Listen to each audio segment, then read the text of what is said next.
Hello, dear listeners, and welcome back to Book Summary 5, the 5-Minute Summary channel. I'm Sammy, your host, and today we're delving into Train to Pakistan by Khushwant Singh, a hauntingly powerful novel that captures the brutal human cost of partition. Set in 1947 during one of the most traumatic moments in South Asian history, the division of British India into India and Pakistan, this story doesn't unfold on the grand political stage. Instead, it zooms in on one small village, Mano Majra, and the ordinary people whose lives are shattered by violence, suspicion, and hate. Let's walk through it together, so you'll feel like you have read it cover to cover.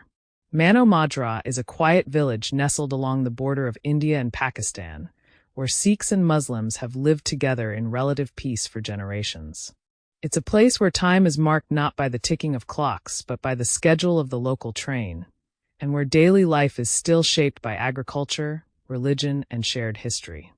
But this fragile harmony is about to be broken. The story begins not with a grand act of war, but with a murder. A British government magistrate is found dead near the railway station, and suspicion quickly falls on local troublemakers. Among them is Juggut Singh, known as Jugga, a tough, towering Sikh man with a criminal past and a soft heart. He's madly in love with Nooran, a young Muslim girl from the village. Their forbidden relationship is one of the beating hearts of the story, full of quiet passion and aching vulnerability. Alongside Jugga, we meet Iqbal Singh, a Western-educated social reformer sent to the village by a political organization. Iqbal is thoughtful, intellectual, and deeply conflicted. He wants to help build a better society, but when faced with the raw violence and fear taking hold in Mano Majra, his idealism begins to falter. Where Jugga acts on instinct and love, Iqbal retreats into philosophical doubt. Everything shifts when the first ghost train arrives in Mano Majra, silent, eerie, and loaded with corpses of massacred Sikhs from across the new border. It's a turning point. Until then, the village had remained relatively untouched by the horror sweeping through the region. But the train changes everything. Suspicion deepens, old friendships strain, and soon, fear morphs into hatred. The government orders the evacuation of Mano Majra's Muslim population, including Nooran and her family. As the Muslims prepare to leave for Pakistan, whispers of vengeance begin to circulate. A plan is quietly formed among some Sikh extremists. When the next train full of departing Muslims passes through, it will be sabotaged, turned into a massacre.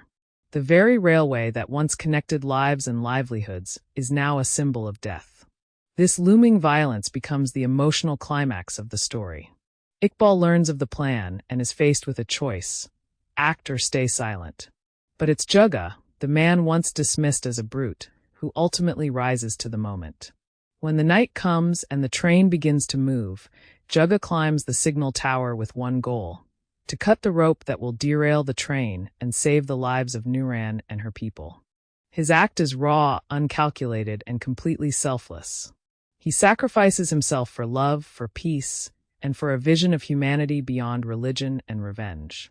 The novel ends not with triumph, but with silence, the kind that follows an unspeakable tragedy narrowly avoided. Jugga's heroism stands in stark contrast to the madness surrounding him, a final note of hope in an otherwise devastating song. Train to Pakistan is a short novel, but its emotional and historical weight is immense. Khushwant Singh doesn't turn away from the horrors of partition, but he also doesn't lose sight of the individuals caught in its path. This is a story about ordinary people, flawed, afraid, and sometimes heroic, trying to hold on to their humanity in the face of chaos. Thanks for joining me today on Book Summary 5.